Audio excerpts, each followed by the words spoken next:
इस कार्यक्रम के पुण्यार्जक हैं Bhamashah Shriman Saubhagyamal ji Kataria, Shri Rajendra ji Kataria, Shrimati Neelam Devi, Rohan, Amita, Raunak, Manas Kataria, Ahmedabad. Insurance brokers private limited, Kataria insurance brokers private limited. बीमा से संबंधित सभी प्रकार की सेवाओं के लिए संपर्क करें। Toll free number 1800-270-9080, 7069103000। Mail ID support@policyleader.co.in, enquiry@kataria.co.in, online @policyleader.co.in। है ना, इसको मैंने थोड़ी अच्छी शब्द में पिरोया, तस्कर कह दिया, तस्कर। हाँ, पर द्रव्यों को अपनाने की आदत बहुत बुरी जानो, तस्कर ही यह काम करे, फिर सज्जन कैसे मैं मानो। हर पल पर द्रव्य को ग्रहण कर रहे हैं, पुद्गल को ग्रहण कर रहे हैं, पुद्गल रूपी कर्म को ग्रहण कर रहे हैं। बोलो, अरे हर पल ग्रहण कर रहे हैं, चाहे श्वास हो, भोजन हो, पानी हो, सब पर द्रव्य है कि नहीं? सब पर द्रव्य है, उसको ग्रहण कर रहे हैं। चोर है कि नहीं? पुद्गल की चीजों को ग्रहण करना तू जीव है, और ये सारे पुद्गल को तू ग्रहण कर रहा है। ये पुद्गल की मालकियत है, इसका स्वामी पुद्गल है, और तू उसको हर पल ग्रहण कर रहा है। इसीलिए चोरी है। चोरी का दोष नहीं, चोर है।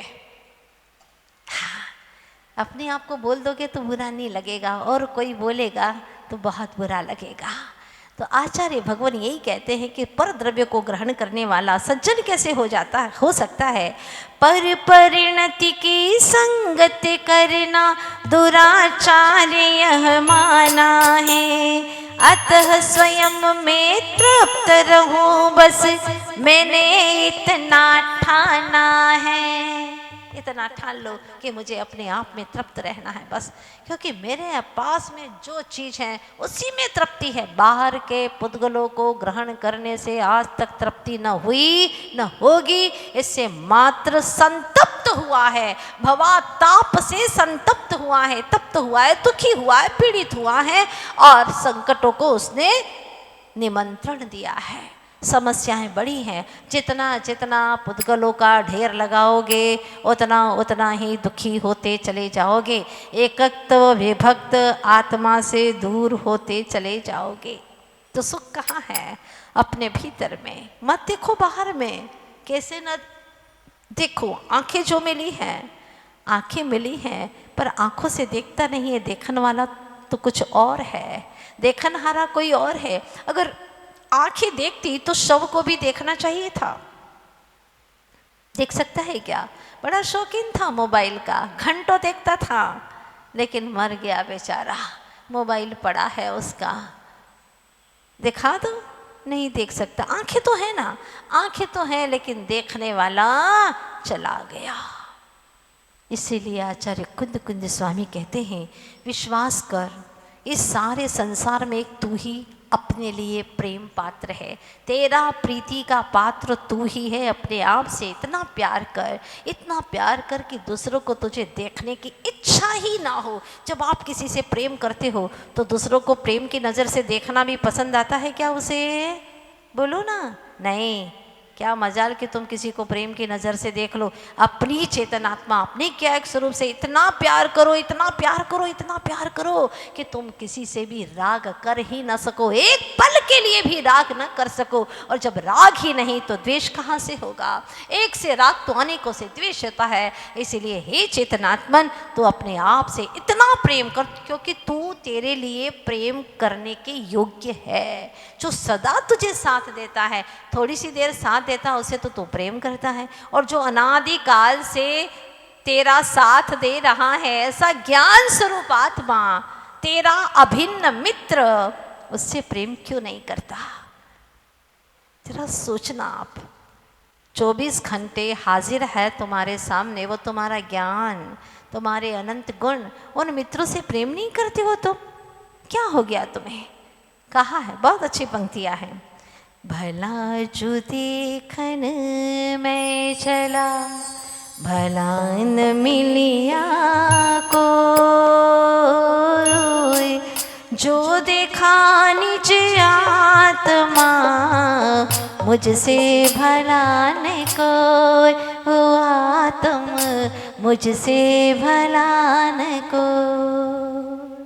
भला जो देखने को चला तो मुझसे भला तो कोई नहीं मिला। अपने अंतर में डुबकी लगा तो तुझे दिखाई देगा। ए तस्व नंबू नवरी, लेकिन वो सुलभ नहीं है, बहुत दुर्लभ है। सुलभ होता तो अभी तक तो उसे हासिल कर लेता, लेकिन बहुत दुर्लभ है। कैसे, देखते हैं। राजकुमारी का बहुत पुराने जमाने की, बरसों वर्ष पहले की ये कहानी है। आगम में ये कहानी सुनी कि राजकुमारी का 9 लखा हार खो गया, अचानक गुम हो गया। 9 लखा हार कहीं नहीं मिला, सब जगह ढूंढा। आखिर राजा ने घोषणा करवा दी कि मेरी राजकुमारी का 9 लखा हार खो चुका है, जो भी लेकर के आएगा उसे 1 लाख का इनाम दिया जाएगा। पहले के जमाने का 1 लाख मतलब बहुत ही महत्व रखता है। 1 लाख इनाम की घोषणा हो गई। दिन गुजरने लगे, लेकिन कहीं पर कुछ पता न चला।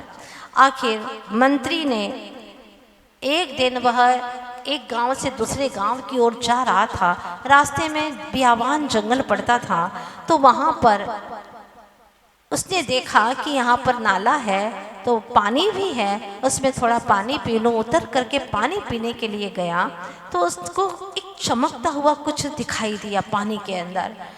उसने और गौर से देखा, उसको खुशी हुई, ऐसा लगा कि कोई बेशकीमती चीज है। और वह उसके पास में गया, और पास में गया तो देखा कुछ बहुत अच्छे से चमक रहा है। इतने में ही वहां से पीछे पीछे एक सन्यासी भी आ रहे थे। वो भी आए, उन्होंने इस दृश्य को देखा और देख रहे थे उसकी करतूत को कि आखिर ये कर क्या रहा है।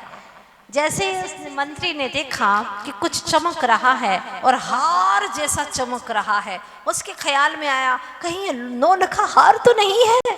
हाँ, पर वो पानी के अंदर है, नाले के अंदर तो कीचड़ भी है, क्या करूं कुछ समझ में नहीं आता। उधर उधर देखा, कोई नहीं था, एकांत है। सन्यासी उसे दिखाई नहीं दिया, पेड़ की ओट में थे और वह इधर उधर देख करके, नाला गंदा था। पहले तो उसने लकड़ी डाली लंबी सी और उसको उठाना चाहा, लेकिन जैसे ही वह पानी हिला तो हार देखना ही बंद हो गया।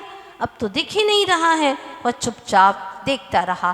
फिर पानी जैसे शांत हुआ, फिर उसने देखा कि हार चमक रहा है, मतलब यह है कि बहुत गहराई में है, ऐसे नहीं आएगा। तो उसने सोचा चलो ना, कोई देख नहीं रहा, अकेले में आप क्या नहीं कर सकते, सब कुछ कर लेते हो, है ना। तो आचार्य भगवान कहते हैं अकेले में अपनी आत्मा की गहराई में उतर जाओ ना, तुम्हें परमात्मा का दर्शन हो जाएगा। अगर करना ही है तो ऐसा कार्य कर लो जिससे तुम्हारा परमात्मा तुम्हें दिख जाए। अगर अकेले में बैठ करके तुम्हारे भीतर में प्रभु का स्मरण आता है, मात्र प्रभु और परम विशुद्धि आती है, तो अकेले रहने का प्रयास करो। कम से कम 24 घंटे में 24 मिनट तो अकेले रहो, 1 घड़ी तो अकेले रहो और अपने परमात्मा का निरीक्षण करो। देखो उसे और निरखो और निरखो और गहराई से निरखो। उसने देखा, मंत्री ने भी देखा, सोचा कोई नहीं है और वह उस नाले के अंदर उतर पड़ता है। उसमें उतरा चुपचाप, लेकिन फिसल गया। जैसे ही फिसला गंदगी में जा गिरता है। गंदा तो हो ही गया, उसने सोचा अब गंदा तो हो ही गया हूँ, कपड़े भी लथपथ हो गए हैं तो पूरा ही देख लूँ। पूरा हाथ डाल डाल करके उसने उसमें देखा नाले में कि कहीं हाथ में तो आ ही जाएगा, चमक तो रहा है, हार तो वैसा ही है, बिल्कुल नग चमक रहे और वैसा ही है। अब क्या करूं? देखा उसने हर तरफ से, निराश हो गया, बाहर आया, कीचड़ से लथपथ था। सन्यासी इतने में पास में आ गए और पूछा दुखी क्यों हो, क्यों दुखी हो? वो बाहर आया, पानी शांत हुआ, फिर वही हार चमकता हुआ दिखाई दिया। वह कहता है मंत्री देख रहे हैं ना सन्यासी जी आप, ये हार कैसा चमक रहा है, बस ये हार ही मैं लेना चाहता हूँ, पर पता नहीं हाथ नहीं आ रहा है। मैंने तो बहुत देख लिया, लकड़ी से भी देखा। सन्यासी कहते कोई बात नहीं, तुमने हाथ से भी देख लिया, अंदर जाके भी देख लिया, लेकिन नहीं मिला ना? हाँ नहीं मिला। तब सन्यासी ने कहा नीचे मत देखो, ऊपर देखो। ऊपर देखने को कहा तो पेड़ की डाल पर देखो देखो देखो, और ऊपर वो पेड़ की डाल, उसके ऊपर लटक रहा है 9 लखा हार।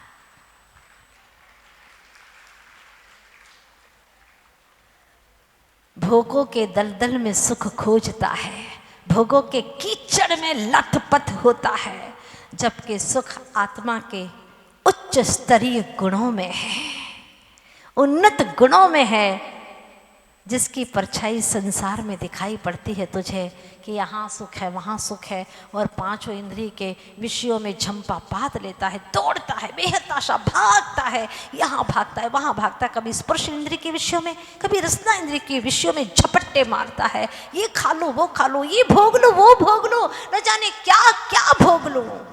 ओहो, आचार्य भगवान बार बार समझाते हैं कि अगर इन भोगों में सुख मिलता तो अभी तक सभी भोगी जीव अनंत सुखी हो जाते, लेकिन उसमें सुख नहीं है, मात्र सुखाभास है।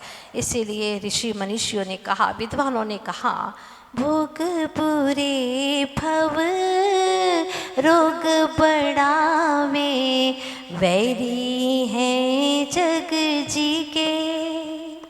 क्या शब्द डाले हैं, भोग बुरे भव रोग बढ़ावे, वैरी हैं जग जी के।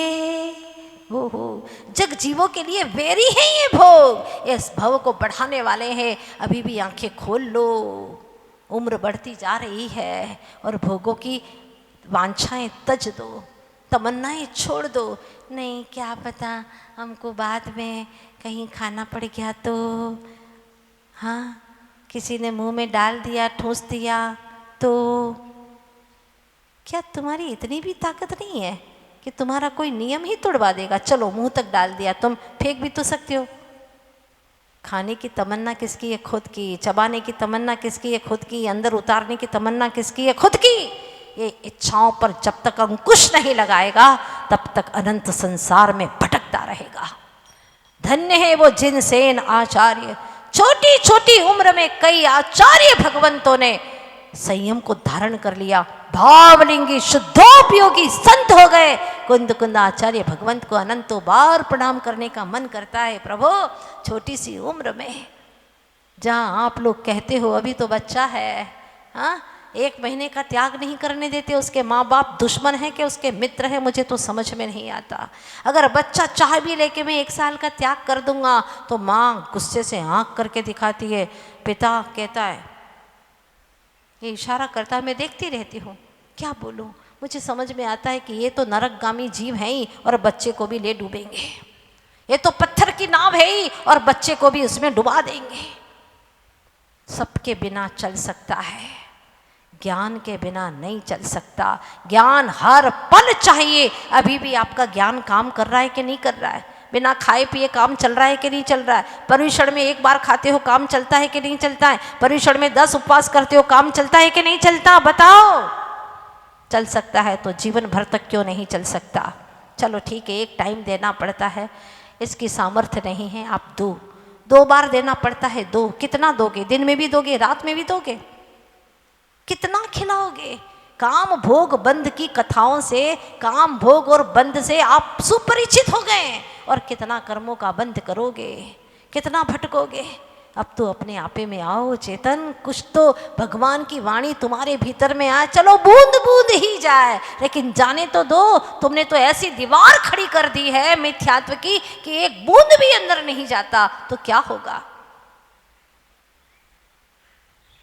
कई पुरुषार्थ करके इस मनुष्य भव में, मनुष्य आयु को प्राप्त करके उत्तम कुल जैन कुल में आए हो, अगर यहाँ पर भी कुछ न कर पाए।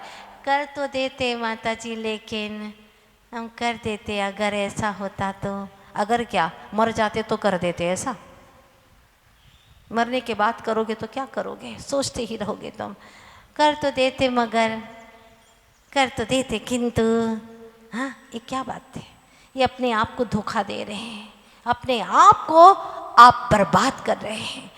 कुंद कुंद स्वामी यही बात कहते हैं। एक बार गाथा को भावों से पढ़िएगा।